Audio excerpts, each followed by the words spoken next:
Busted, of course, 2 games behind us now, another one coming up here at the stadium tomorrow, but to look back initially, obviously 2 draws from the opening 2, different circumstances, being 2-0 up first week and then coming from 2-0 behind here yesterday, so it could be a bit strange how some people can look on them positively or negatively in that sense, but how do you view that outcome for you off those first 2 games really? Yeah, well, first few games you're purely just looking at your performance really. It's nice to get the results and get the points on the board, but we're looking at what we've worked on pre-season.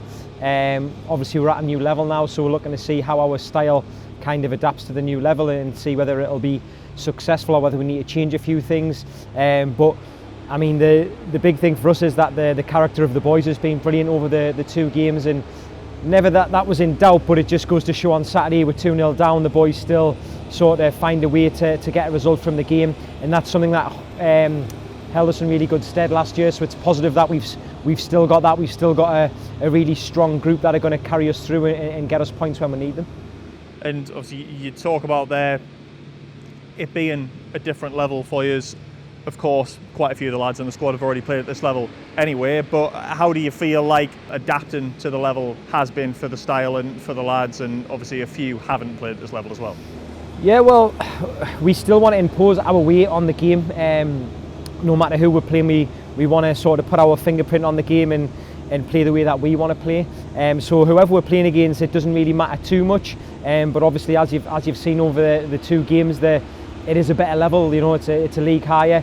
The 2 big centre forwards that we've played against have caused us real problems. They've been really strong. They've been mobile. They've got an eye for goal. And I think that's going to be a common theme throughout the league, where every team is going to have a lot of good individuals, especially it seems higher up the field. I would put a guess as to say that's where most teams sort of put the budget towards getting centre forwards in who can score goals. So we're really going to have to contend with really good forwards every week, and just better individual players. And I think the two games have showed the boys, it's give the boys the belief, because there would have been question marks whether or not they could step up to the level, how they were going to find the level.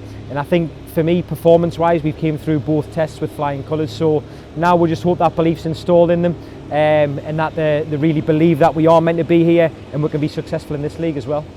And of course, tomorrow, Notts County visiting the stadium on the night. One of the bigger clubs in the league in terms of stature, history. Of course, they'll most likely bring a healthy away support with them as well, so it should be a good atmosphere as well as the home support. But how are you looking ahead to that one, of course, in terms of where they're expected to finish? They're one of those who are going to be contended to try and get back into the Football League as well.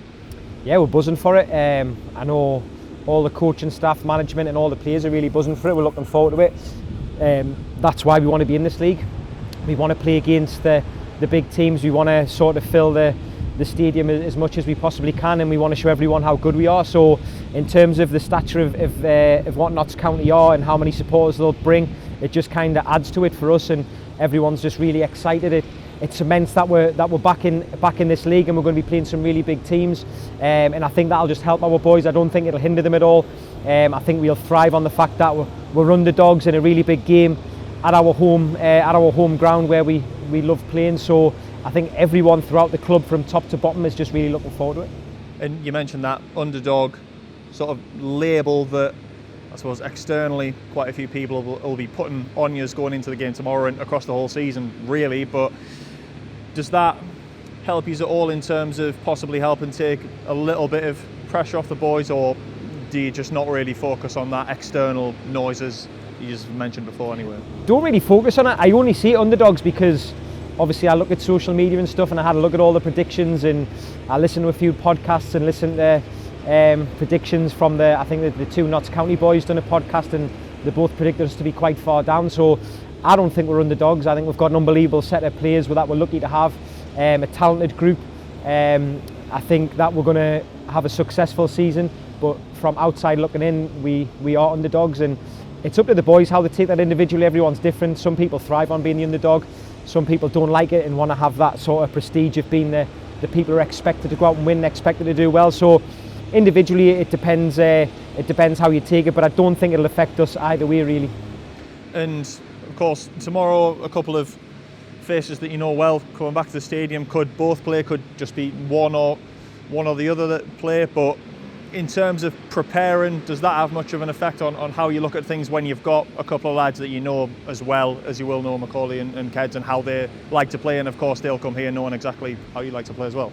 Not really. Now we're just focused on the boys that we have got. We're focused on ourselves.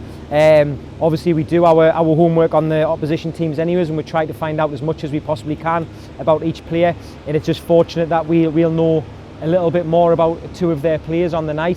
I'm sure they're obviously looking forward to come back, but for me it's not about them, it's about us and the players that we've got and the boys that we have now, so we're fully focusing on ourselves. And heading into tomorrow, in terms of team news, of course Aaron Martin came off in the first half on Saturday. Ethan Pye missed the squad after going off at Dagenham last weekend, so what's the situation on those two at the moment? Doesn't look like Aaron's going to be available tomorrow. I think he's just tweaked his hamstring a little bit, so he's not going to be available. Ethan will wait until tomorrow to see what he's like.